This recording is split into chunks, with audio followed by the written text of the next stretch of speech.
Yo, what's going on, y'all? Your boy back at it again. I hope everyone's having a great day. I surely am, as always, because, every day is a new day for new opportunities and new blessings. And I hope you guys feel the same. But look no further. Today is going to be an interesting topic. It's going to be based on, I guess, it's like a historical analysis and also a political analysis, if you will. I was just thinking, how we currently have, you know, two unique, interesting candidates running for the commander-in-chief position of the United States of America, the head office, the highest office, and that is the President of the United States. We have, a convicted felon, so-called convicted felon, former President Donald Trump, and then we have an installed candidate, which I find it to be a little weird, especially coming from a party who preaches, democracy, and all that stuff. And, this video is not, I'm going to stay non-biased and impartial and just strictly do a little analysis and give my opinion. I'm not endorsing any side, one or the other. I'm just kind of giving, an opinion, and just to kind of get you guys to think, and realize and see, the scheme behind all this. But yeah, we have a so-called convicted felon going against a former prosecutor. I think that's pretty interesting, to say the least. But I've had a lot of experiences in my life, right? And that's part of the reasons why I'm doing this channel, is to, give some of those experiences to you guys, so you guys can have make more informed decisions, and judgments, and just be more critical in your thinking. And I've had experiences with prosecutors. I mean, I used to work in a federal prosecutor's office, in fact, and I know people who've had encounters with the law, and so I hear experiences, like I'm very conscious and aware. And prior to having these experiences, it's almost like you really just don't understand the game or understand it at all, because it's just like not necessarily a blur, but it's just like, it's almost incomprehensible. You can't really understand it because there's so many like twists and, notches and niches and, just like levels to it all. And it's a highly confusing game. But if you do, if you study your history and you study origins and you pay attention to game, you can have a pretty fair understanding of how it all is. Now, with Donald Trump being, a convicted felon, I'm aware that this prosecutorial and justice system has a long-standing history of selective prosecution. It dates back to black codes, back in the antebellum period and, post-slavery, when the slaves were initially freed. They created things called black codes, essentially infringing and prohibiting on those, former slaves' rights.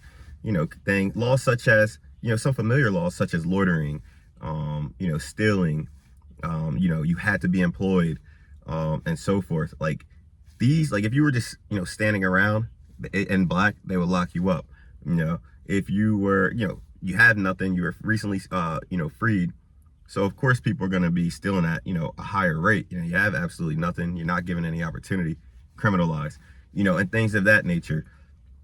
Then it goes to the Jim Crowism, which is essentially slavery V2, where, black people was, and criminalized for even trying to eat in a, diner or grab some food or walk into a store.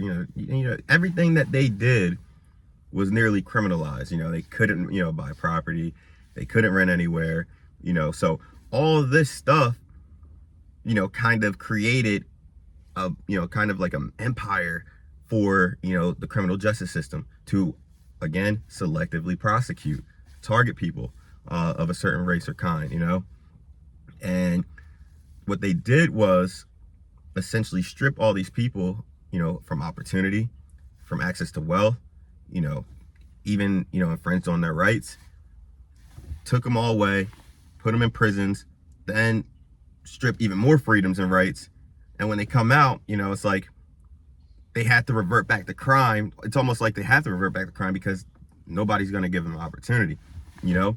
So that's why the recidivism rates are so high, reoffenders. And then, it even goes deeper to the war on drugs. Plant drugs in the inner cities, plant guns in the inner cities, and then charge them up with these crimes. I mean, when I was working in that prosecutor's office, the overwhelming majority of the charges were gun or drugs. That was the majority of it. It's like you don't get credit for putting out fires that you started. And all of this, and being more conscious of it is why, and this is my opinion, why I really don't have much respect for their authority, or the work that they do, because they think they're doing God's work, but in reality they're not, because God never designated them to be the ones in control. And they create all these laws selectively to criminalize certain people and individuals. And I believe Donald Trump was a victim of selective prosecution. I do believe that he is a victim of, a political persecution, because I think they're just envious and jealous that he's better at them at their own game. I mean, the man came from the business world, the business sphere, never was dabbling into politics. I mean, he got in, he jumped into the arena, and he dominated them. He has more love, more support, he's more charismatic, and he's just better than them at their own game. And I think it's that hate and jealousy that they have towards him, because he's such a powerful, strong, charismatic figure, that they were like, well, we're not going to be able to beat him, on the campaign trail. So let's try to utilize another, avenue. Maybe we can stop him there by trying to take away his rights, charge him with crimes, prosecute him, indicting him, etc. Using the lawfare. But ultimately, I mean, it's not really working. I don't believe the polls, because again, that also goes into their numbers are always propagated. You can never believe their numbers. You always got to be critical of that, because, for example, look at the census. They say that, white Americans are what, 68, some extremely high number, maybe even 70s. Don't quote me on that, of the population, 70% of the population. Whereas, black Americans are what, 13, 11, 12, roughly around that margin. And black people have been this number for about 9 decades, maybe even more. But how can a number be stagnant for nearly a century? That implies that there's no death rate or birth rate, and we know that's not true. So this number is manipulated to make, those, black people seem inferior, and make, white people seem superior. You also got to take into account that they combine races that aren't from the Caucasus race, aren't from the European race, into their numbers. So their numbers are inflated. Hispanic people are considered white in this nation, in America. Arab brown people are considered white in America. I believe some Asians are considered white in America. So you have all these, different races of people, biologically different races, being categorized as white to inflate the numbers. So you can't believe the numbers that, they put out, and present to us. So you got to always take it with a grain of salt.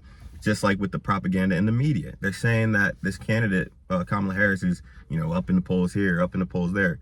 They did that with Hillary Clinton back in 2016, and she got dominated.